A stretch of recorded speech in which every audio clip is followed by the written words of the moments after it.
సుమన్ టీవీలో మీ personal and business promotions కోసం కింది నెంబర్కి కాంటాక్ట్ చేయండి. పొగాకు రైతులకి నా నమస్కారాలండి. ఒంగోలు 2 పొగాకు బోర్డు వేలం కేంద్రంలో పనిచేస్తూ ఉన్నాను. నా పేరు ఎం సత్య శ్రీనివాస్. ఇక్కడ ఆక్షన్ సూపరింటెండెంట్గా పనిచేస్తున్నాను. ఇక్కడ మా పొగాకు రైతులు ఎదుర్కొంటున్న కొన్ని సమస్యలు, వాటి పరిష్కారములు ఏ విధంగా ఉన్నాయనేది నేను ఇవాళ చెప్దాం అనుకుంటున్నాను. ముఖ్యంగా ఇప్పుడున్న పరిస్థితుల్లో మల్లె అనేది మల్లె కానీ బోర్డు కానీ అంటారు. అది తీవ్రతరంగా ఉన్నది.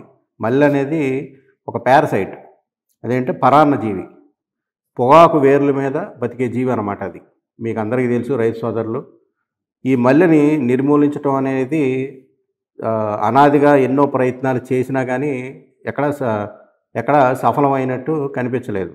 కానీ కొన్ని మనం చర్యలు తీసుకుంటే కనుక ఈ మల్లె అనేది నివారించడానికి అవకాశం ఉన్నది. అందులో ముఖ్యంగా ఈ మల్లె గురించి మనం చెప్పుకోవాలంటే, ఈ విత్తనాలు భూమిలో సుమారుగా 20 ఏళ్ళు బతికుంటాయంట. సుమారుగా 20 ఏళ్ళు బతికుంటాయి. అలాగే దాని ఉధృతిని బట్టి 20 నుంచి 60% వరకు పంట దెబ్బతినే అవకాశం ఉంది. అలాగే ఈ మల్లె ఉన్న చేలల్లో ఎక్కువగా నల్లబొగులు దిగే అవకాశం ఉంది.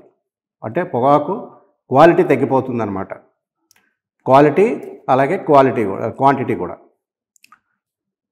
సుమారుగా ఒక్కొక్క మల్లె మొక్క 5 లక్షల విత్తనాలని ఉత్పత్తి చేస్తూ ఉంటుంది. సో మనం ఈ మల్లెని తుంచాలంటే మనం ముందుగానే ఫ్లవరింగ్ అంటే పూత రాకముందే మొక్క రాగానే దాన్ని తుంచేయాలి. తుంచేసి మనం చేలికి అవతల ఒక గుంటలా తవ్వి ఆ గుంటలో మొత్తం పడేసి మల్లెని మొత్తం దాన్ని కాల్చివేయాలి. లేదంటే ఒకవేళ మీరు కాల్చలేదనుకోండి, లేదంటే జంతువులు ఆ మల్లెని తిని మళ్ళీ ఆ విత్తనాలు వేరే చోటకి తీసుకెళ్ళి అవి వేరే చేయాలని కూడా నాశనం చేయొచ్చు. సో దానివల్ల ఇబ్బందులు పాలవుతారు. ఇదొకటండి. ఇంకొకటి మెయిన్గా ఇక్కడ మనం నివారించగలిగే ఇదేంటంటే మెయిన్గా వేరే పంటలు వేసుకోవటం. ఆల్టర్నేట్ క్రాప్స్ అంటాము. వేరే పంటలు వేసుకోవాలి. ఒక 2-3 ఏళ్ల వరకు ఆ చేను వదిలేసి, మళ్ళీ సోకిన ఆ చేనును వదిలేసి 2-3 ఏళ్ళు వేరే పంటలకు వెళ్ళటం.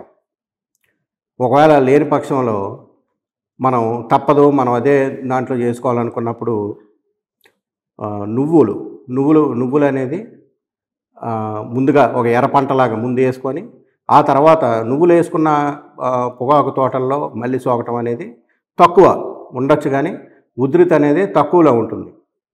నువ్వు అనేది వేసుకుంటే కనుక వచ్చే నెక్స్ట్ వెంటనే పొగాకు వేసుకుంటే కనుక ఆ ఉధృతి మళ్ళీ ఉధృతి అనేది తగ్గుతుందని చెప్పేసి సిటిఆర్ఐ వాళ్ళు చేసిన పరిశోధనలో తేలింది. అదొకటి.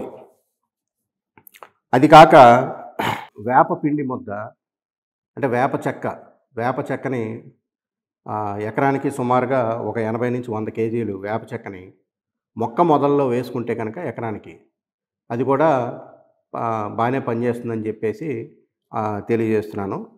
సరే, ముఖ్యంగా ఇవ్వండి మల్లె నివారణకి మనం తీసుకోవాల్సిన చర్యలు.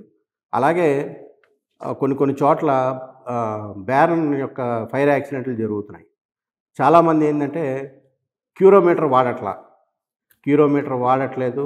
ఆ టైంకి ఏంటంటే ఆ బ్యారన్ డ్రైవర్ పడుకొని ఉండడం, ఆ కాల్చేతను అక్కడ ఉండకపోవటం అనేది కూడా చాలా ఇబ్బంది. దానివల్ల కూడా ఫైర్ యాక్సిడెంట్లు జరగడం అనేది ఉంది. బ్యారన్కి అన్నిటికి ఇన్సూరెన్స్ అయితే ఉంటుంది, కానీ మనం ముందు జాగ్రత్తగా క్యూరోమీటర్ పెట్టుకోవటం అనేది కంపల్సరీ. బయట అన్ని చోట్ల దొరుకుతూనే ఉంది అది క్యూరోమీటర్. సో కంపల్సరీగా క్యూరోమీటర్ పెట్టుకోండి. ఈ బ్యారన్ ఫైర్ యాక్సిడెంట్ల దగ్గర నుంచి మనం ఇది చేసుకోండి.